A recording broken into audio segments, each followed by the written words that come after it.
Balik ke pertanyaan Pak Arif, apa itu Stephen? Adalah pemetaan seseorang dari belahan otak dominannya sebagai otak sistem dominan. operasi. Ya. Berarti kalau kita berbicara tentang Stephen ini, konsep yang diberikan oleh Pak Farid Foniman ini adalah lebih ke pengukuran bagaimana biometriknya, Biometrik. bukan psikometriknya. Ya. Jadi Stephen itu belahan otak dominan, Pak. S-nya sensing, itu letaknya di lini kiri. S itu ya, S Sensing lini oke. kiri ya. T-nya thinking, itu di neokortek kiri kekuatannya. Oke, kira-kira menurut Bapak apa alasan yang paling penting mengapa kita harus menggunakan konsep ini, Pak? Oke.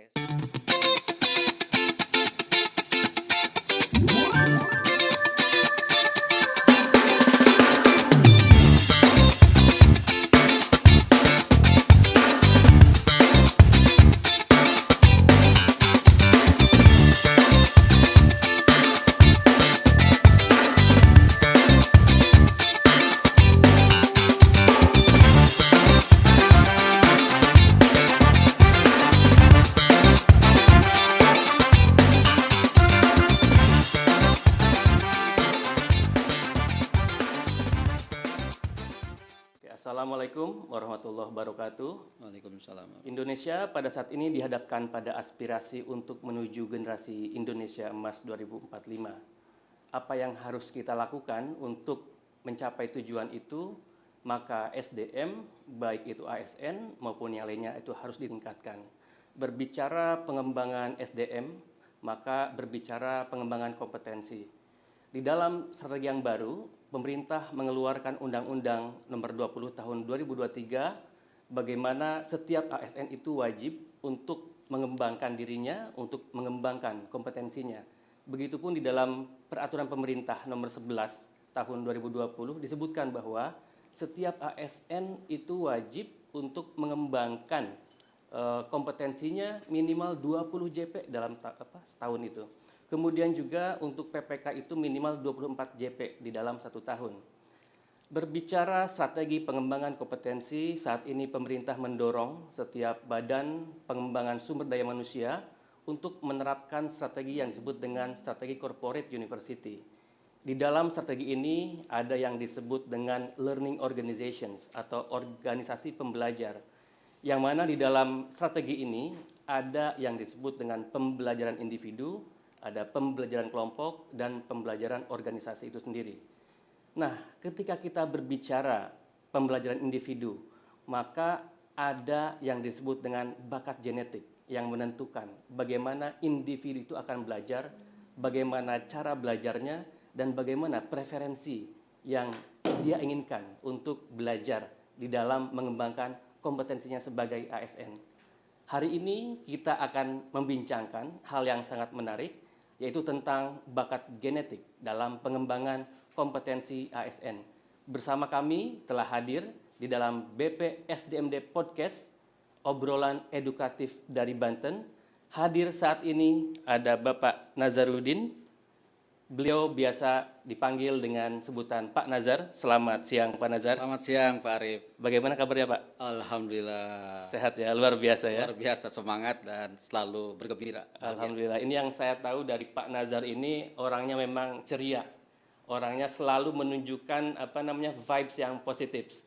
Nah, oleh karena itu, saya yakin hari ini di obrolan santai kita kali ini kita akan membahas sesuatu yang sangat menarik, yaitu tentang bakat genetik dalam mendukung pengembangan kompetensi ASN. Baik Pak, mungkin saya akan mulai dari sejarahnya. Oke, siap. Tentang bakat genetik itu sendiri. Nah, kalau kita bicara bakat genetik, artinya itu kan bawaan lahir. Oke, siap. Kalau bahasa lainnya, istilahnya adalah fitrah gitu kan Pak ya. Siap. Nah, menurut Pak Nazar, kira-kira setiap orang itu apakah memiliki bakat istimewa masing-masing, Pak? Oke, mungkin terima kasih Pak Arif atas pertanyaan yang mendasarnya. Jadi saya ingin balik ke dua aliran besar tentang pengembangan SDM, ya. Psikologi ada yang namanya natur, jadi golongan natur artinya bawaan Secara itu penting, alami, ya. gitu ya. Yang ada nutur, yang penting lingkungannya. Betul. Nah, yang akan saya bawakan ini genetik berarti natur penting. Oke. Dan di Indonesia alhamdulillah, saya disclaimer ya, ini konsep yang saya sampaikan, bukan merek dagang, tapi ini konsep. Ini Stephen yang mengklaim adalah bakat genetik. Oke. Kenapa dia yakin dengan bakat genetik? Karena memang alat tesnya pun genetik, biometrik. Biometrik ya, Oke, sudah jadi kalau bisa ya, terukur gitu ya. Jadi kalau namanya psikometrik itu dia mengukur fenotip keadaan hari ini. Betul. Jadi nggak bisa genetik tuh, Ya, karena terpengaruh pengetahuan, keadaannya saat itu, atau dia tahu maksudnya. betul. Oh, mau ngetes saya atau mau mengetahui saya, asesmen saya tentang apa namanya di bidang misalnya keuangan. Dia pura-pura jago keuangan kan? Betul. Dia mempelajari soalnya gitu loh. Dan biasanya berubah-ubah ya Bisa kalau berubah. psikometrik Iya, itu ya. psikometrik. Dan karena dia menangkap namanya fenotip keadaan hari ini. Betul. Nah, Steven alhamdulillah mendeklarasikan sebagai bakat genetik ya. Sehingga tadi bawaannya apa? Tuhan memberi apa? Nah, itulah yang dikembangkan Oke. sebagai bentuk bersyukur. Bersyukur adalah menggunakan yang diberikan. Oke. Saya berterima kasih ke Pak Arif ketika Pak Arif memberikan misalnya tabletnya, Ya. tapi seminggu 2 minggu kemudian ditanya, Pak Najar tabletnya yang saya kasih gimana? Nggak tahu Pak Arif, lupa saya. digunakan. Nggak digunakan. Berarti nggak bersyukur saya kan, nggak berterima kasih kan? Betul. Nah, oleh karena itu bakat genetik itu adalah apa pemberian Tuhannya, maka kita kembangkan. Alhamdulillah Steven dan alhamdulillah saya sudah berjalan selama 12 tahun mendalami ini. Kenapa ini juga penting dikembangkan dan apa namanya? Kenapa? Karena pertama penemunya orang Indonesia, Pak Arif. Oh, asli Indonesia. Asli Indonesia. Berarti bukan konsep dari luar negeri Bukan. ya, Pak ya? Ya walaupun terpengaruh awalnya dari sana. Kenapa? Pak Farid Purnima saya sebut namanya. Beliau adalah pertama kerja di perusahaan internasional dari Amerika. Ilmu-ilmu Barat Amerika terutama tentang pengembangan SDM itu dapat yang pertama. Stephen Covey dapat pertama, MBTI dapat pertama gitu loh. Oke. Macam-macam dapat pertama. Tapi ada kegelisahan dalam dirinya. Dia dalami ada kegelisahan, ada pertanyaan gitu. Akhirnya melalui perenungan dan bukan hanya perenungan intelektual tapi juga perenungan spiritual, akhirnya menemukan Steven ini. Oke, konsep Steven ini ya. ya. Berarti kalau kita berbicara tentang Steven ini, konsep yang diberikan oleh Pak Farid Poniman ini adalah lebih ke pengukuran bagaimana biometriknya, Biometrik. bukan psikometriknya. Iya, betul. Karena kalau memang psikometrik kan itu tadi yang disebutkan bahwa itu bisa berubah-ubah. Berubah. Setahu saya memang seperti IQ, itu kan IQ bisa berubah sebenarnya tidak tetap gitu kan ya, karena kan itu bagian dari psikometrik. Padahal genetik juga dia. Padahal genetik ya. Betul. Harusnya ada alat tes genetik biar selaras gitu loh. Ya, kalau yang ini Steven itu kan masuk ke yang biometriknya Biometrik. karena emang tidak akan pernah berubah ya, Pak Insya ya. Allah. Itu kalau misalkan saya misalkan hari ini tes Steven, kemudian 20 tahun kemudian tes lagi apakah bisa berubah atau tetap kira-kira? Oke, bisa enggaknya bukan bukan hasil tes. Seseorang itu diberikan Tuhan itu Allah Subhanahu wa taala tidak akan berubah, Pak Arif. Tapi yang akan terjadi, yang kemungkinan terjadi adalah alat tesnya yang tidak bisa menggambarkan. Saya kasih contoh. Misalnya istri kita atau saudara kita yang perempuan hamil di USG. Perempuan katanya, keluarnya laki-laki. Oh iya. Pertanyaan saya, apakah berubah jenis kelaminnya atau asal alat tesnya? Jenis kelamin nggak mungkin Nggak berubah. Betul. Ya sama. Jadi alat tesnya itu. Kemungkinan ada kesalahan teknis Oke. atau salah pembacaan atau apa gitu ya. Karena itu saya tadi disclaimer di awal. Ini konsep yang saya bawakan, bukan alat tes. Karena alat tesnya bisa berubah. Karena kami pun sekarang sedang mengembangkan alat tes yang lain. Oh iya iya. Pakai retina mata dan tes DNA. Berarti ini bukan berbicara masalah toolsnya, bukan Bukan. alat tesnya gitu ya. Bukan. Ini berbicara Konsepnya. tentang konsep Konsepnya. Steven-nya itu. Nah ini sangat menarik ini Pak. Berarti kalau kita berbicara mengapa Steven itu ada, karena sebetulnya Pak Farid Poniman itu ingin mengembangkan konsep untuk bagaimana agar fitrah kita itu digunakan dengan baik gitu Pak ya. Oke, tepat sekali. Oke, kira-kira menurut Bapak apa alasan yang paling penting mengapa kita harus menggunakan konsep ini, Pak? Oke, satu tadi ya saya sampaikan bahwa penemunya orang Indonesia dan masih hidup. Artinya kalau kita ingin mendalami, mengkaji ulang dan sebagainya bisa ketemu beliau. Yang kedua, konsep Steven punya keunggulan, Pak Arif. Apa itu, Pak? Yang pertama simple. Oh, I see. Oke, Hasil simple tesnya ya. simple. Pak Arif, tes Steven udah hasil tesnya apa? Langsung sebut kan? Iya, betul. Simple kan? Yang kedua akurat. Jadi dia bisa menunjukkan bakat sesungguhnya, Alaminya. Bakat nature-nya itu nature-nya, ya. gitu loh. Nah, kalau bicara akurat, ini berarti kan ada kata akurasi. Oke. Nah, kira-kira akurasi tes Steven ini berapa persen Oke. Pak kalau ada persentase? Menggunakan tes sidik jari ya. Betul. Di UNS pernah diteliti tahun 2011 dengan responden kurang lebih 400. Oh, respondennya ya. Ya, hari ini dites, bulan depan dites, ternyata yang menyimpang hanya 3 orang dari 400 kurang orang, lebih ya. berarti hampir 100%, Iya. 99, Oke. sekian persen berarti ya. Tapi kesimpulan Pak Farid, klaim Pak Farid yang disebutkan, tidak mau sombong, disebutkan 95%. Oke, Masih ada kemungkinan 5 orang yang tidak sama hasil tesnya. yang miss gitu ya. miss. Oke. Gitu loh. Berarti kalau tingkat akurasinya 95% itu termasuk tinggi, Pak ya. Tinggi banget. Karena ilmu sosial 60% pun sudah dianggap Betul. Oke. Dan biasanya kalau ilmu sosial itu biasanya menggunakan yang faktor yang menggunakan 5% untuk Iya, yang miss-nya itu iya, ya. iya. Berarti Pak Farid ambil kesimpulan itu meskipun hasil penelitian dari mahasiswa tadi atau Mahasiswa. dosen tuh yang Mahasiswa, UNS itu. mahasiswa. Mahasiswa UNS bahwa dari 400 orang sampel yang diteliti ternyata yang miss itu ada Tiga orang. 3. Jadi 2 kali dites. Tes yang pertama A, ya tes yang keduanya B itu hanya 3 orang.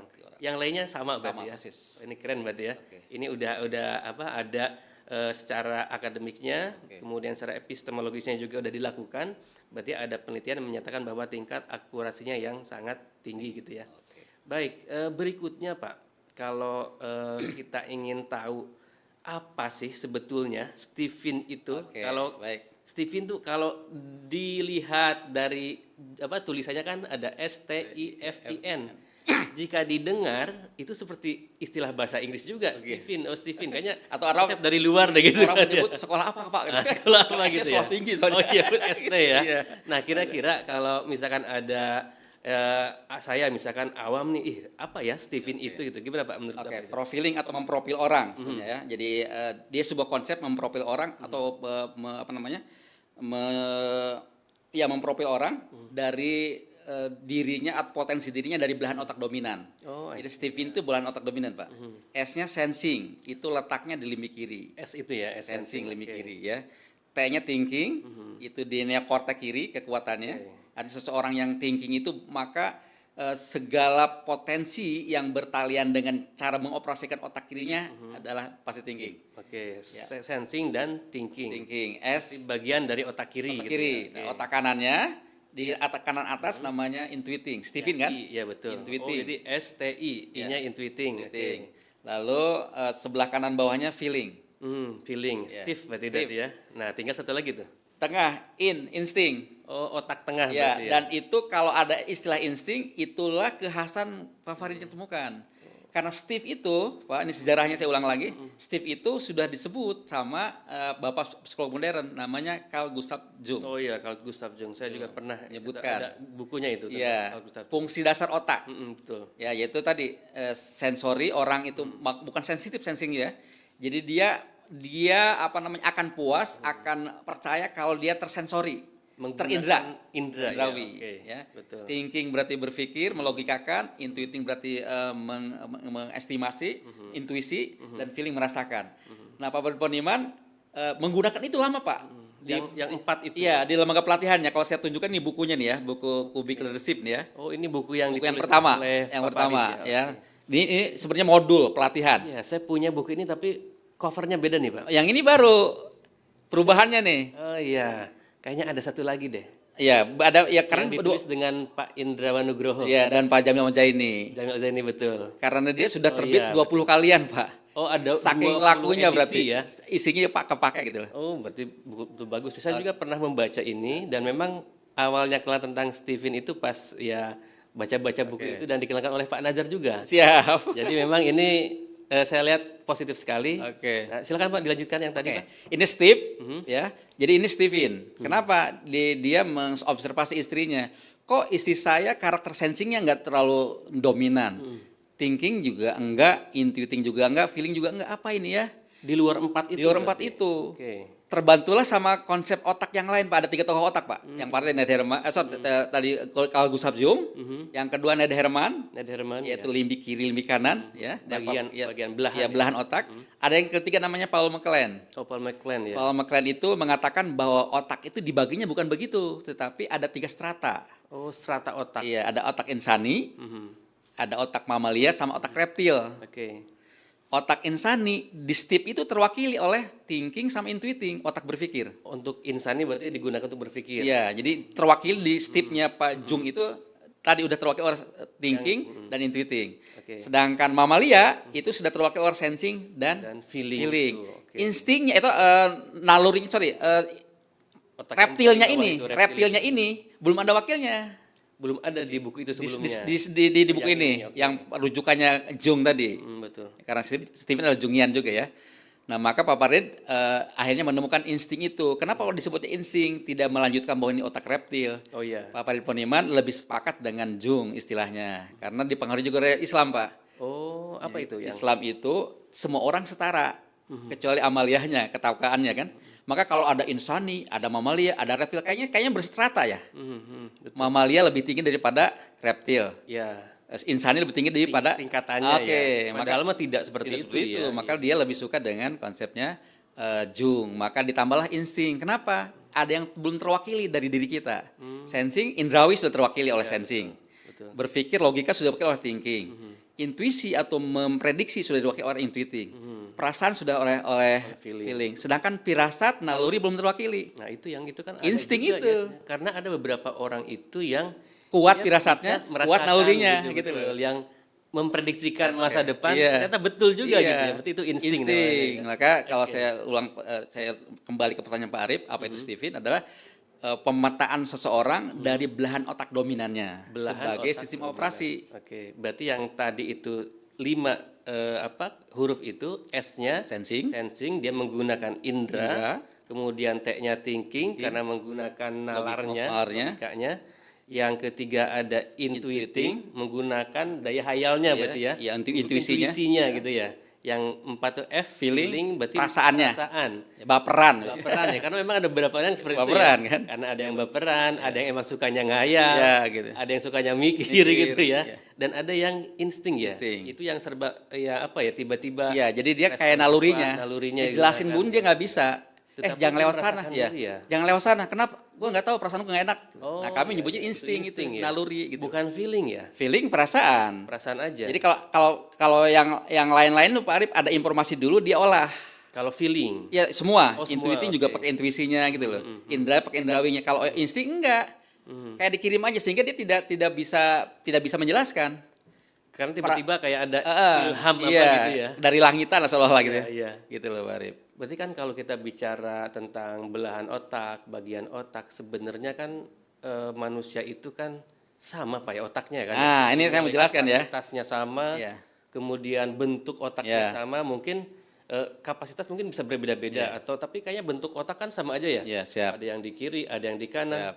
Nampaknya kan nggak ada yang kiri menonjol dikit Iya, gitu siap. kan jadinya ini nonjol. Tapi kan kalau kita lihat dari secara bentuk, secara fisik Oke. itu sama. Nah ini kira-kira kenapa orang ini mungkin ini disebutnya si sensing misalkan Oke. ya karena dia banyak menggunakan Oke. indranya itu bagaimana tuh kira-kira? Oke, menurut ini Pak mungkin Nazim? terkait dengan tadi sekali lagi konsepnya adalah belahan otak dominan. Yang namanya dominan kayak tangan kita ada dua Pak Arif. Pak Arif pengguna tangan kanan atau tangan kiri? Saya tangan kanan, Bukan kidal ya. bukan. Berarti Pak Arif kadal. Kadal, betul. Kanan dari iya. lahir. Kanan ya. Kanan dari lahir. Kadal. Kalau kidal kan kiri dari lahir. Tapi hati saya nggak kadal, Pak. Saya buaya. Salah ya. Saya berarti kadal. Iya. Kanan dari lahir. Ya nggak ada istilahnya sih. kalau kiri- Yang tahu kan kidal. Iya, Saya tanya betul, kidal itu betul. apa? Kiri dari lahir. Oh, Kalau iya. berarti itu kadal dong gitu. Iya, Nah betul. karena Pak Arif adalah kanan dari lahir, Pak Arif berarti dominannya di kanan. Walaupun diolah sehebat mungkin tangan kirinya, tidak akan sehebat tangan kanan. Oh, ada kaitannya ya? Ada. Nah itu yang saya sebut adalah Oke. bahwa ketika disebut sensing bukan berarti otak lainnya kosong Pak Arif. Lengkap, selima-limanya ada. Ada semua. Ya, tapi dominannya di sensing. Dan dominannya bukan karena besarnya, karena sistem operasinya. Oh, jadi dia tidak akan nonjol otaknya Enggak. itu. Jadi otaknya itu Nah. hanya bisa dilihat dari kesehariannya gitu Iya, ya. iya. Dia akan pakai banyak otak kanan atau otak kiri gitu. Jadi gini, inilah yang membedakan konsep Stephen dengan konsep yang lain, yang ngomong otak juga. Yang lain cenderung kepada dia dari hardware-nya. Hardware-nya berarti ya. Ini kisahnya anak Pak Farid Poniman sendiri nih, namanya Batar. Apa itu? Ya, dia tes sama Pak Farid, dia otak kanan yaitu intuiting. Oh, hasilnya Ya, itu. kanan atas kan, kanan bawah adalah feeling. Nah, dites di tempat lain, ya, karena dia adalah hardware tadi yang karena nonjol ke kiri, maka otak kiri katanya. Oh, Pak Farid Poniman karena ini menyebutkan Stephen itu sistem operasi, ya kayak Android ada yang lain gitu ya, maka Pak Farid Poniman ngecek. untuk yang lunaknya Iya, berarti kan, bukan iya, hardware-nya kan ya. ngoperasikannya gimana otaknya nih? Iya. Diajaklah jalan, kebetulan lewat Lubang Buaya, rumahnya dekat situ sana di Bekasi. Batar, namanya Batar. Itu di sana ada lubang buaya loh. Hmm. Kalau orang kiri mendalami, ada apa di sana ya? Nalarnya. Nalarnya mendalami. Ya, logisnya ya. Ada apa di sana? Betul. Kenapa disebut lubang buaya? Dia ternyata enggak. Ditanya ulang. Ada enggak ya lubang dinosaurus? Oh gitu.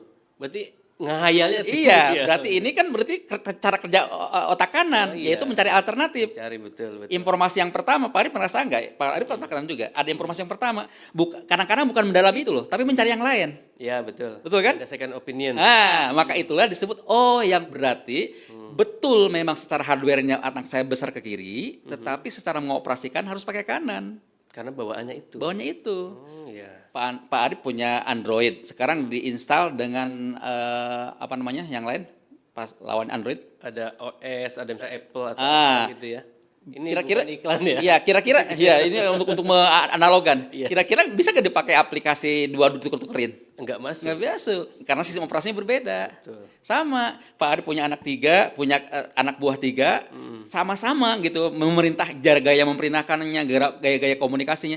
Yang satu kok jalan, yang dua kok enggak gitu loh. Iya. Karena operasi otaknya beda gitu loh. Betul. Yang dominan ya. Dominannya Yang ya dominan. beda. Berarti kalau kita berbicara seperti itu, artinya kalau kita punya anak 3 nih Pak nih, ada ketiga anak ini dites. Si A apakah yang 1, 2, dan 3 ini akan ada kemungkinan memiliki dominan yang sama otaknya itu untuk penggunaannya. Cara Oke. kerja otaknya apakah sama atau tidak kira-kira? Ini konsep genetik ya. Jadi genetik itu ada 2 jenis Pak Harip. Genetik hereditary, genetik itu pemberian dan diturunkan. Ada genetik unhereditary, genetik tapi nggak Yang diturunkan. tidak diturunkan, ya. Nah kalau diturunkan itu kita pakai hukum Mendel. Oh iya. Ya, Di masih biologi ingat kan? tuh, Ya masih ingat kan? Mendel, iya, Hukum Mendel. Ada pola-polanya tuh. Iya. Kalau bapaknya golongan darah A, ibunya B, maka peluangnya ini. Kalau di luar itu berarti bukan anaknya. Iya. Ada juga yang tidak diturunkan. Jenis kelamin turunkan nggak? Enggak lah. Nggak ada polanya kan? Nah, termasuk Steven tidak diturunkan. Oh, berarti termasuk yang unhereditary. Unhereditary. Oke. Diberikan tapi nggak ada polanya. Maka kami menyebutnya ikuti takdir Allah. Ikuti fitrah. Ya, berarti ya fitrah. Ikuti takdir, Oh, ya. diberikan takdir itu. Terhadap takdir, respon kita cuma 2, Pak Arif. Bersyukur atas kekuatan, bersabar atas kelemahan. Wah, ini keren ini. Bersyukur Atas kekuatan, bersabar atas kelemahan. Berarti cara mensyukuri kekuatan itu menggunakan Digunakan, kekuatan dikembangkan, difokuskan, dibiayai, dan betul-betul dioptimalkan. dimakan. Ya. Oke. Kelemahan disabari aja gitu loh. Apakah hanya disabari? Ya. Apa dihilangkan saja tuh? Apa nggak Karena mungkin ya? Karena pemberian nggak mungkin. Nggak mungkin. Oh, pemberian Iya, ya? pemberian. Oh, iya tadi betul. Iya, pemberian. Karena memang Allah itu memberikan kita 2 potensi ini. Iya. Baik kelebihan maupun kekurangan. Sepaket berarti Terus ya? bahasanya kan potensi, Pak Arif. Betul. Belum tentu aksi. Bener. Ini kan potensi, Potensi, ya. betul. artinya setiap orang lahir pun sensing kah, thinking kah, intuiting kah, feeling kah, insting, dua-duanya ada, potensi Iya. hebat dan potensi buruk. Berarti kalau ada yang belum pernah mengetahui saya ini apa, kira-kira itu kan berarti belum tahu potensinya. Ya, kami menyebutnya nanti agensi kosnya mahal, biaya penyelenggaraannya mahal buat mengembangkan diri gitu loh. Oh, Karena nggak tahu. bisa jadi karena mungkin sebetulnya potensinya A, Iya. malah dia ada di B. Jangan Kebanyakannya jauh-jauh, Pak Arif, saya aja lah. Oh gitu, pernah ada pengalaman? Iya, Mas? saya aja. SMA IPA, kuliah IPA, tapi Oke. kerja nggak pernah di IPA. Oh gitu, iya, iya. Ya saya lulus kuliah di 98. 2011 saya tahu saya Steven ini apa. Oh, ternyata saya feeling orang sosial. Oh, bukannya orang IPA gitu. IPA. Kenapa dulu mau ke IPA? Karena saya menyontoh kakak saya sukses di IPA. Oh, Berarti saya meminati bakat orang lain. Bakat saya nggak saya kembangkan. Padahal potensinya bukan di situ. Bukan di situ. Nah, ini menarik. Maka itu yang disebut agensi kosnya yang mahal. Biaya penyelenggaraan saya suksesnya mahal gitu loh. Berarti udah Gara-gara belajar salah- IPA banyak, udah belajar yang ya lebih ke sainsnya. Lupa bukan semua ilmunya Pak Arif. nggak dipakai sampai Kecuali sekarang. satu yang masih ingat. Apa itu? Tentang reproduksi. Itu mah nggak perlu belajar, Pak. Yang lainnya lupa.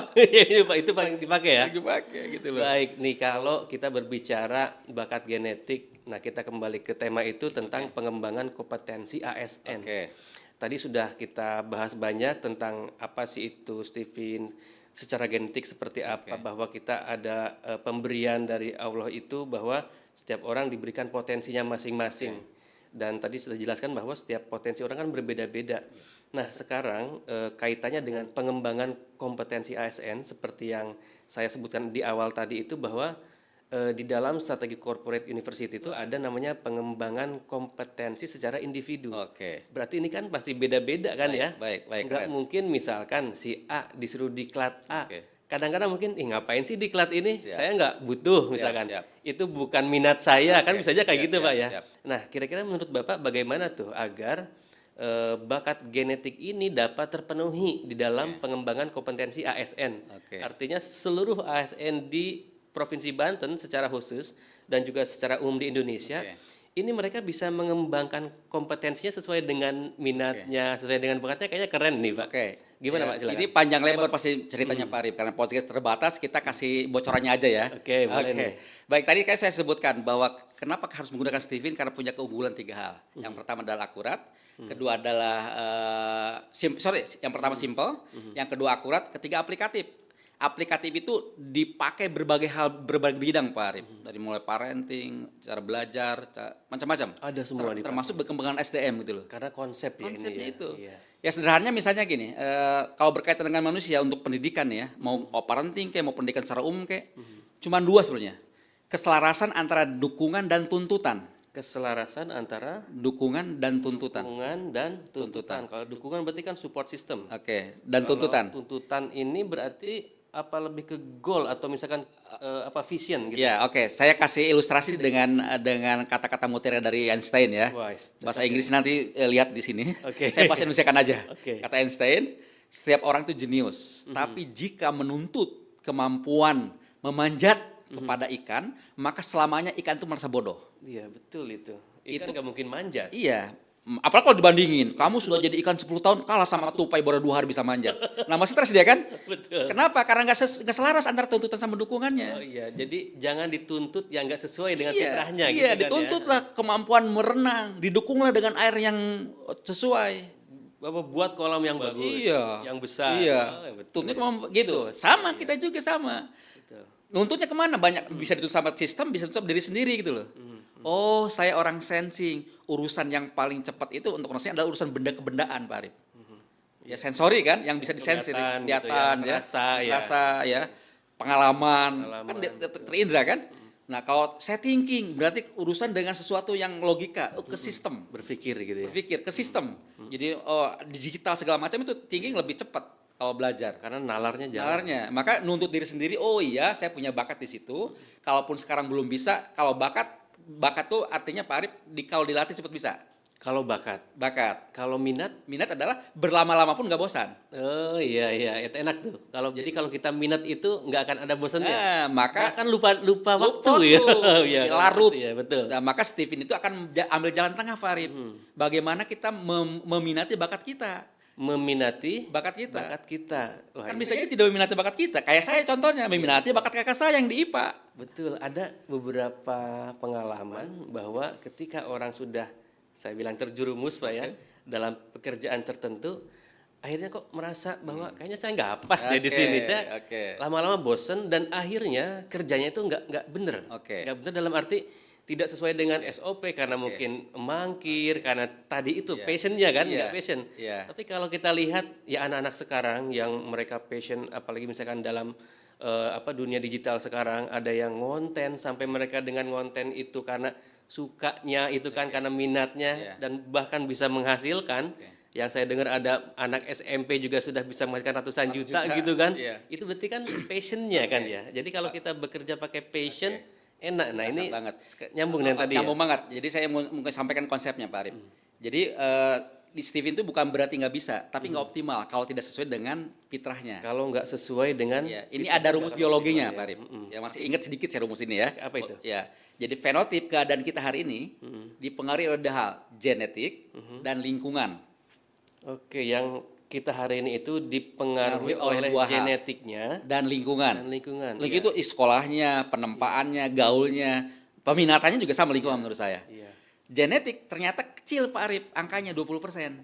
Yang genetik. Ya, lingkungan besar 80%. Oh iya, saya sering dengar itu bahwa faktor lingkungan itu lebih Lebih besar. banyak mempengaruhi gitu Oke, ya. besar. Oke. Tapi saya kasih tambahan nih informasi. Apa itu? Genetik tetap, lingkungan berubah. Kira-kira dalam pengembangan diri kita, kompetensi kita, mana yang jadi patokan untuk kita jadi patokan? apakah lingkungan yang tetap atau apakah genetik yang tetap atau lingkungan berubah jadi patokan nih? Kalau untuk dikembangkannya ya, Ya, jadi patokan kita nih mau pengembangan diri nih. kalau saya tadi dengar dari penjelasan Pak Nazar tentang konsep ikan, bahwa ikan itu kan dituntut untuk berenang, Oke. bukan untuk memanjat. Oke. Berarti sebenarnya kalau yang tetapnya di ikan itu berarti kan yang berenang. Berenangnya itu. tadi. Berarti kan seharusnya ya ikan dikasih lingkungan yang untuk Iya. berenangnya sesuai Maka lincah. Gitu. lingkungannya yang disesuaikan. Berarti lingkungan yang Yang jadi disesuaikan, patokan ya. adalah genetiknya. Yang tetapnya Yang berarti tetapnya kan, itu. karena itu nggak berubah ya. Iya. Tadi namanya konsep optimal. Kalau hanya lingkungan aja nggak mikirin genetik, maka paling besar 80% kan? Paling besar betul. Iya kan? Kalau diselaraskan, jadi 100% gitu loh. Maka jadi optimal gitu loh. Kalau selaras 100% 100%. antara genetik dan lingkungannya. Itu dalam angka-angka Pak Arif. Dalam perasaan lebih bahagia kalau saya genetik. Iya. Lebih pas semangat, gitu ya. lebih punya passion. Betul. Karena Passion gue tadi, banget. ya. Betul. Gitu kan? Gitu loh. Berarti artinya kalau kita sudah tahu sebenarnya potensi kita, potensi ya bakat kita, fitrahnya di mana, kita akan lebih terarah mungkin ya dalam setting lingkungan gitu kan. Maka kembali ke pertanyaan Pak Arif tadi. Jadi bagaimana tuh manfaatnya secara individu pola pengembangan diri tadi saya udah sebut dua misi kecerdasan ya. Sensing maka ke hal-hal kebendaan ya yang terindra. Thinking maka fokuslah pada sistem karena logikanya bekerja jika maka. Kan semua sistem kan jika maka. Iya betul. Intuiting ke hal-hal konseptual. Mengkonsep gitu ya. Membayangkan ke depan, memprediksi ke depan gitu ya, pola gitu ya. Pola segala macam. Kalau feeling dia karena perasaannya yang punya potensinya maka dia hubungan antar orang. Ya sih. Ya. Jadi komunikasi secara sosialnya bagus gitu ya. Komunikasi tentang ilmu komunikasi, ilmu tentang public speaking gitu misalnya, tentang bagaimana menggembleng orang, itu orang feeling. Dominannya ya. Dominannya di situ ya Kalau orang insting itu orang serba bisa. Kenapa tuh disebut orang serba bisa itu? Karena ini kalau ditanya ke dokter pun otak tengah itu belum ada Pak Harip. Oh ya, otak tengah ya. Iya, dan jenisnya bukan kayak otak. Tetapi karena kita sistem operasi, dia beda sistem operasinya gitu. Karena dia di tengah-tengah sini, ke belakang ke secara fisik ya, ke sumsum tulang belakang. Otak itu ya, Iya. belakang ya. Maka orang insting itu salah satu penampakannya spontan dia. Spontan karena terhubung cepat gitu ya. terhubung dengan pusat gerakan. Yang refleks Di otak tengah ke tulang belakang itu loh. Nah, jadi beragam setiap orang. Jadi pengembangannya ke arah mana? Dia karena di tengah generalis. Mana aja yang penting punya minat kalau orang insting sebenarnya. Kalau orang insting. Iya, sebenarnya. Bisa kemana-mana tuh. Dia maka disebut sama Pak Farid Poniman, orang insting itu di segala industri akan menjadi orang kedua terbaik. Orang kedua terbaik karena jadi serba bisa tadi. Jadi wakil, jadi sekretaris itu loh. Oh iya. Tapi mungkin tidak mendalami seperti orang tinggi. Iya. Gitu Bos mau apa disuplai. Semuanya bisa gitu ya. Ya. Gitu loh. Karena emang biasanya kan kalau orang serba bisa itu level kedalamannya kan nggak seperti kalau profesor kan orang pakar dia tahu itu terus gitu expert ya. Jadinya. Expert betul. Ini expertnya umum gitu loh. Oh ya, ini bersifat umum gitu ya dan segala bisa gitu ya. Berarti kalau dilihat dari persentase itu keseimbangan antara otak kiri dan kanannya seimbang mungkin ya kalau insting itu. Iya. Jadi karena di tengah dia. Jadi sifatnya tuh kalau kalau diangkain ya, kalau diangkain nih. Kalau Pak Ari bisa membayangkan otak ya, membayangkan otak. Jadi ada segi 4 tuh, ada otak kiri bawah, kiri atas, kanan atas, kanan bawah, dan tengah. Nih kalau kiri bawah itu dia diagonal dengan kanan atas. Kiri bawah dengan kanan atas ya. Itu yang di sebelahnya itu menjadi kelemahannya. Yang sebelah diagonalnya. Ya. Sensing kelemahannya di intuiting. Orang sensing jangan diminta untuk menghayal. Untuk berkreasi menghayal yang hal-hal abstrak. yang abstrak. Oh iya. Gitu loh. Jadi itu lemah di situ ya. Sebaliknya, orang intuitif pun jangan terlalu diminta ingatan terhadap yang detail. Jangan dibebani. Hal detail tuh ini susah ingatnya. Kenapa tuh bisa susah ingatnya? Kelemahannya. Lemahnya di situ ya. Maka perintah kita adalah kembangkan kekuatan, jangan terlalu jadi kelemahan itu impromptu aja. Oh iya yang tadi itu ya. Ketika dibutuhkan. Betul. Dididik ketika dibutuhkan. Misalnya Pak Arif jadi ada tugas profesi. Oh iya, saya harus bisa secara umum nih. Baru belajar. Ya, saya misalnya orang feeling, keuangan lemah tuh. Hal-hal tapi kalau saya jadi pimpinan, takut dibodohin anak buah. Saya belajar secara umum, secara filosofis. Iya, betul. Impromptu aja, jangan sejak awal gitu loh. Jangan dimodali untuk dikembangkan karena kelemahannya. Jadi itu karena kalau kelemahan itu jangan difokuskan di kelemahan, Iya. tetapi tadi udah disabari dan juga impromptu berarti Impromptu, namanya ya. iya. Jadi belajar kalau emang sedang Dibutuhkan. dibutuhkan di situ. Karena Pak Arif intuiting ya, pakai analog sama saya. Saya Muslim, tapi merek saya bukan ustadz, bukan kiai. Maka nggak akan ada orang nanya ke saya tentang rukun haji. Betul Ya, nggak? ya betul. Walaupun rukun haji itu adalah rukun iman Islam saya yang kelima, maka belajar haji tidak akan sejak awal saya pelajari dengan sungguh-sungguh. Ya, belum karena belum akan berangkat Iya, hajinya. impromptu gitu kan. aja ketika mau naik haji baru Belajar manasik gitu. manasik gitu. Iya, Ya analogi gitulah kurang Setuju, lebih. setuju. Menarik ini sebetulnya ya tentang apa namanya bakat genetik terhadap pengembangan kompetensi ASN itu, bahwa sebetulnya yang paling penting itu kita harus tahu dulu potensi kita sebagai ASN gitu kan ya, agar tadi itu kita tidak tadi ada cost-nya banyak, Iya. menghambur-hamburkan Agensi untuk cost. agensi Stupid cost, cost ya. stupid cost. Stupid cost gitu ya. Biaya kebodohan. Biaya kebodohan. Jadi kita banyak menghabiskan uang tuh untuk yang sebenarnya nggak sesuai dengan potensi itu kita. individunya gitu Pak ya. Arif. Organisasi bisa mengintervensi sebenarnya, organisasi juga bisa mengintervensi. Organisasi maksud dalam arti entah itu OPD atau Iya, apa bisa gitu ya. mengintervensi. Misalnya gini, dari mulai rekrutmennya, apa yang dibutuhkan disesuaikan. Disesuaikan dengan bakat masing-masing. Bisa, sangat Oh, bisa. iya. Misalnya gini, contohnya, mungkin dia kombinasi. Ada asesmen kan di kita pun, Iya betul. yang itu asesmennya sifatnya adalah bukan genetik, keadaan hari ini, fenotip. Ya. Jadi kompetensi saat ini yang keluar kan, maka bisa dikombinasi tuh. Misalnya contohnya nih. Antara itu ya. Ya, standar contohnya kompetensinya. nih. Kita mau mencari orang yang di bagian keuangan, contoh keuangan. Maka udah dilihat kompetensinya dulu aja. Potensinya ada 10 orang misalnya. Saya cuma pengen 2. Dites Steven. Diketahui bakat genetiknya. Sesuai nggak gitu ya? Iya, karena yang sesuai untuk ngurusin yang jelimet itu bukan orang kanan sesungguhnya. Orang kiri Orang tadi. kiri, kalau nggak sensing thinking. Oh, itu teorinya kayak gitu ya? Gitu. Jadi kombinasi aja. Karena kita juga mau juga dong orang punya bakat tapi belum punya kompetensi. Ya enggak? Iya betul. Berarti kalau orang keuangan itu kan dia biasanya lebih ke sesuai dengan SOP gitu ya, iya, sesuai dengan ngatur, sistem gitu ya. Berarti kalau di Steven itu orang-orang yang di keuangan itu biasanya yang bagusnya Iya, didukung dengan data Steven itu yang sensing atau thinking. sensing atau thinking. Oh, Keuangnya yang mau rapih ya, bukan mau cincai. Iya. Kalau mau cincai orang kanan. oh gitu ya. Kalau iya bener. Kadang-kadang saya juga kalau untuk keuangan Cincai aja kan asli ya gitu kan, aja. karena paling kanan kan. Saya nggak terlalu detail kadang-kadang nulis gitu loh. pengeluaran buat ini, Ya. buat itu. Kita ya. ngomong yang optimal, keuangan optimal, mengabarkan kesehatan organisasi pasti yang kiri dong yang kiri ya. Yang ya kita berikanlah sesuatu itu kepada ahlinya itu berarti di situ ya. Jadi kalau yang keuangan berarti yang Steven-nya itu di sensing atau thinking gitu ya. Nah menarik nih Pak Nazar nih, kalau kita bicara nanti ke depan, kalau misalkan nanti Provinsi Banten akan mengembangkan Korpu gitu kan ya, kan yang belum itu di Banten aja sebenarnya. siap. DKI Jakarta sudah, Jabar sudah, Jateng sudah, dan Jawa Timur juga sudah. Nah kalau misalkan kita akan mengembangkan konsep Korpu yang akan memberikan hak kepada setiap individu itu untuk belajar, apalagi sesuai dengan bakatnya, nampaknya Keren akan sangat banget. menarik ya. Optimal. Nah, menurut Pak Nazar, kira-kira nih strategi seperti apa agar pengembangan kompetensi secara individu ini dapat berjalan dengan optimal meskipun kita sekarang belum ada wacana untuk menjadi corporate university. Menurut Pak Nazar, kira-kira seperti apa itu? Jadi saya ingin ngomong tentang belajar Pak Arif ya. Ini nanti mungkin akan hubungan dengan jawaban saya. Jadi belajar itu kalau nggak salah menurut Alvin Toffler mengatakan learn itu, jadi pembelajar itu yang pertama learn to learn, belajar untuk belajar, yang baru berarti. Yang kedua unlearn, learn to unlearn, belajar untuk merusak, melupakan pelajaran masa lalu, keyakinan masa lalu. Baru learn to relearn, belajar untuk mempelajari hal ulang gitu ya. Nah, Steven kan barang baru Pak Arif. Ilmu-ilmu tentang pengembangan diri kan sudah ada sebelumnya. Yang beratnya biasanya di unlearn Pak Arif.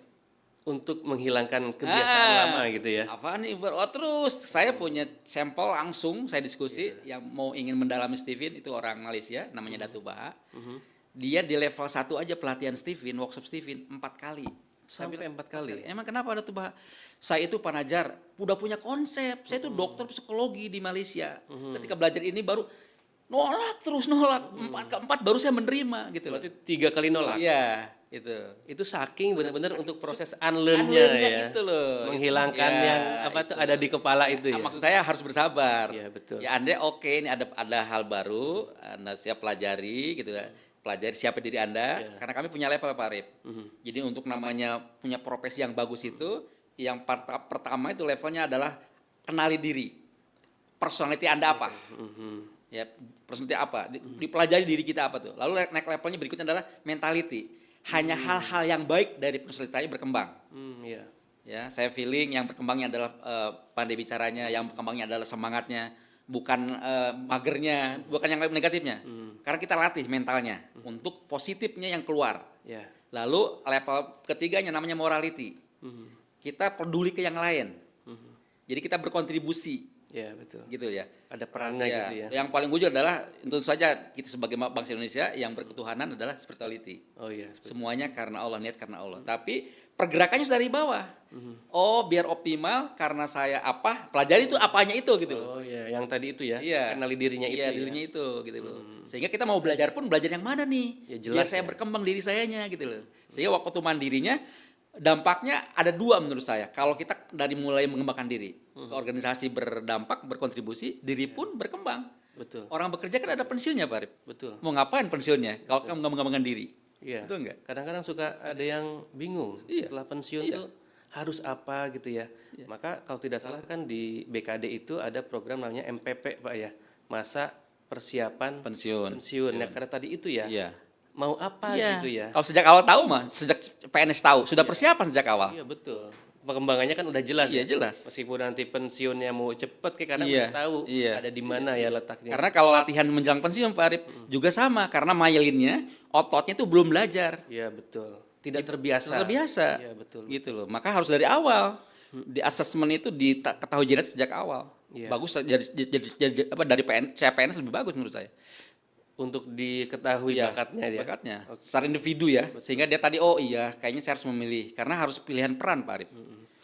Berarti kalau kita sudah mengetahui bakat genetik kita, di dalam pengembangan kompetensi ASN itu kan kita akan tahu arahnya kemana, berarti kan ya. Kalau misalkan tadi saya intuiting nih, Iya. oh berarti saya harus belajar banyak bagaimana mengkonsep yang baik, kemudian juga bagaimana membuat apa tuh namanya modeling atau Iya, apa mungkin kayak oke. gitu ya. Oke, nanti ada ketiga hal yang saya perhatikan. Jadi ada daftar bakat, yang diminati dan sumber daya yang dimiliki. Daftar bakat. Ya di CV ada daftar bakatnya kan. Oh, orang daftar intuit itu bakatnya ini gitu. Oh, Bakat profesinya. iya, iya. Lalu mana yang diminati? Betul. Mana yang memiliki sumber daya? Sumber daya. Kuliahnya di mana? Mungkin juga kesehatannya, tinggi badannya kan ada juga yang membutuhkan itu kan? Iya betul. Gitu dan sebagainya. Terus dukungan keluarga, dukungan macam-macam. Nah, tiga hal itu kalau ketemu, maka kita bisa memilih itu kegiatan kita yang lebih produktif itu loh. Iya. Gitu. Berarti yang tadi itu harus benar-benar kita ketahui ya potensi diri itu ya. Ini menarik berarti para sobat pembelajar di seluruh dunia ini konsep kita mengenali bakat genetik itu yang sebetulnya yang harus kita perhatikan sejak awal ya. Sebenarnya bukan hanya pas CPNS kalau menurut saya Pak. Berarti dari kecil pun 2 tahun udah bisa tes. ya kita harus tahu ya, apalagi kalau kita yang punya anak, berarti kan kita harus tahu apa potensi anak Betul. kita agar kita tidak salah mendidik Iya, tadi. memilihkan mainan, memotivasi, berkomunikasi. Karena dari mainan pun bisa beda-beda ya. Beda. Contohnya misalkan orang feeling nih, orang feeling berarti otak kanan kan Kanan ya. bawah, Berarti dia harus banyak apa tuh mainan? berinteraksi dengan orang, ngobrol. Jadi kalaupun mainan sebagai alat untuk ketemu teman. Oh buat ya biar dia apa Iya, ya? bersosialisasi. Sosialisasi betul ya. Berarti kalau feeling banyak ngobrol gitu ya. Banyak teman. Banyak teman. Iya, Jadi karena belajar dari orang. harus di apa ya dipaksakan untuk tuh Iya, ngobrol gitu iya, kan ya. iya. Nah kalau misalkan yang intuiting apa tuh kira-kira untuk yang anak-anak misalkan Dia sukanya kan keponya tinggi. Oh, Maka kepo. mainannya jangan udah jadi. Oh, Kalau sudah jadi dibongkar. berarti semacam apa? Lego, ya. gitu, apa puzzle apa gitu. Iya iya. Ya, dengan level yang lebih tinggi Ya, lagi. betul. Saya juga dulu ketika saya SD tuh kan waktu itu suka ada mainan puzzle gitu ya. Paling jago ya? Itu entah kenapa saya paling suka main itu. Iya. Dan ingin selalu memecahkan teka-teki. Iya, itu emang bawaannya gitu. Itu bawaan lahir Bawaan berarti. lahirnya. Oke. Ini menarik berarti konsep Tivin ini kan artinya untuk mendidik baik itu mendidik dalam level yang anak-anak masih kecil, baik itu yang sudah dewasa. Berarti kan kalau anak-anak itu namanya kan pedagogi Pak ya, bagaimana mendidik anak-anak dari yang tidak bisa menjadi bisa. Nah kalau yang andragogi sekarang Dewasa. untuk yang sudah menjadi ASN kan Iya. rata-rata udah pada dewasa. Iya. Nah apakah untuk yang dewasa ini perlu atau misalkan saya udah jadi ASN nih, saya udah PNS dan saya ditempatkan, anggaplah misalkan saya ditempatkan di PU, bagian misalkan jalan dan jembatan. Kira-kira kalau misalkan nanti hasil tesnya saya nggak cocok di sini, itu menurut Pak Nazar gimana tuh Ada kira-kira? dua pilihan. Pilihannya kalau dalam profesi ya, nanti kita analogkan dengan yang tadi Pak disampaikan. Dalam profesi, kalau nggak cocok profesi dengan Steven, kalau dia nyalinya besar, tobat profesi gitu kan. Tobat profesi. Pindah profesi. Kalau dia nyalinya nggak besar, sesuaikan prosesnya. Oke, berarti ada dua cara. Iya. Saya kasih analogi yang umum aja ya. Tobat profesi berarti dalam arti apakah berhenti PNS-nya dari situ apa berpindah disesuaikan? Bidang bisa. Berpindah bidang kan. Makanya tadi bisa mengintervensi organisasi. Oh gitu. Jadi emang kita harus ini ya. Iya. Nah tapi kalau misalkan dia PNS-nya itu, Tapi saya belum selesai kasih contoh deh Pak Rip. oh belum, oke silakan. Maksudnya biar jangan keliru. Misalnya gini, orang sensing udah jadi saudara, yang umum ya, biar jadi saudara nih. Nah, dia sebenarnya nggak cocok. Jadi sutradara. Nggak cocok. Ya, di profesinya nggak ada tuh, udah profesinya saudara. Oke. Tapi dia kekeh nggak mau, saya nggak mau tobat, tetap ini saya udah gue banget, udah lama di sini. Karena minat mungkin. Udah minatnya udah kuat, udah lama juga nggak mungkin saya tobat profesi. Maka prosesnya sesuaikan. Oh prosesnya. Iya, yang pas itu saudara kan intuiting. Maka Anda jangan menggali ide. Cari ada film-film yang laku, Anda remake aja gitu. Oh prosesnya. Jadi prosesnya yang disesuaikan. Iya, gitu ya. Meskipun tetap kerja di situ. Di situ, nggak proses tadi. iya. Hasilnya pun disesuaikan. Iya. Kalau tadi intuiting yang saudara harus jadi piala citra, dia enggak. Yang penting laku. Orang sensing itu. Proses ya. Ya, makanya ya saya mungkin Pak Arif yang pengalaman banyak bisa dirumuskan tuh sebenarnya. Dengan belajar tadi unlearn, dan relearn tentang Steven, dikombinasikan dengan ilmu yang sudah ada, maka bisa tuh dipetak-petakan gitu. Oke, berarti ini memang betul-betul sangat menarik konsep ini Pak Nazar. Cuma memang kita, kalau saya inginnya sih berbicaranya banyak ini. Ini Batas sampai waktu sore ya. pun kayaknya tidak akan habis sebenarnya, karena ini kan siap. menarik sekali. Iya, boleh dibuat Mungkin bagian nanti, dua nanti. next time nanti kita akan ada waktu lagi terkait Siap. dengan konsep Steven ini. Dalam arti kita mengembangkan bakat yang genetiknya ya. Oke, siap. Tetapi karena waktu yang membatasi kita untuk membahas ini, kita mungkin akan sudahi untuk episode kali ini Pak Nazar. Tetapi saya sangat menarik sekali tentang konsep ini, bagaimana konsep bakat genetik itu dapat digunakan untuk pengembangan kompetensi ASN. Karena yang saya pelajari juga ketika belajar tentang corporate university, tentang organisasi pembelajar, organisasi itu yang baik itu atau organisasi yang akan berkembang itu adalah organisasi yang betul-betul memberikan ruang kepada setiap individunya untuk berkembang. Karena nanti dari individu yang berkembang, memberikan kontribusi yang misalkan tadi mempunyai keunggulan kompetitif yang secara individu, itu tetap akan menjadi keunggulan kompetitif organisasi. Nah makanya ini sangat menarik kalau misalkan nanti level individu ini benar-benar ditingkatkan atau dioptimalkan bahasa Pak Nazar ya. Siap. Baik para pemirsa, sobat pembelajar yang dirahmati Allah, hari ini kita sudah banyak belajar tentang bagaimana konsep bakat genetik dalam mengembangkan kompetensi ASN. Tadi sudah kita bahas banyak, sudah kita diskusikan banyak bagaimana pentingnya pengembangan konsep Steven itu dalam mengembangkan kompetensi ASN. Saya secara pribadi sangat tertarik dengan konsep ini. Mudah-mudahan konsep ini dapat diterapkan dan juga dapat digunakan untuk mengembangkan kompetensi ASN secara individu, secara kelompok maupun secara organisasi. Kita akan berjumpa lagi di podcast berikutnya. Saya Arif Rahman dari BP SDMD Provinsi Banten, izin undur diri. Assalamualaikum warahmatullahi wabarakatuh. Waalaikumsalam warahmatullahi wabarakatuh. Terima kasih Pak Arif. Sama-sama Pak. Ini beda nih.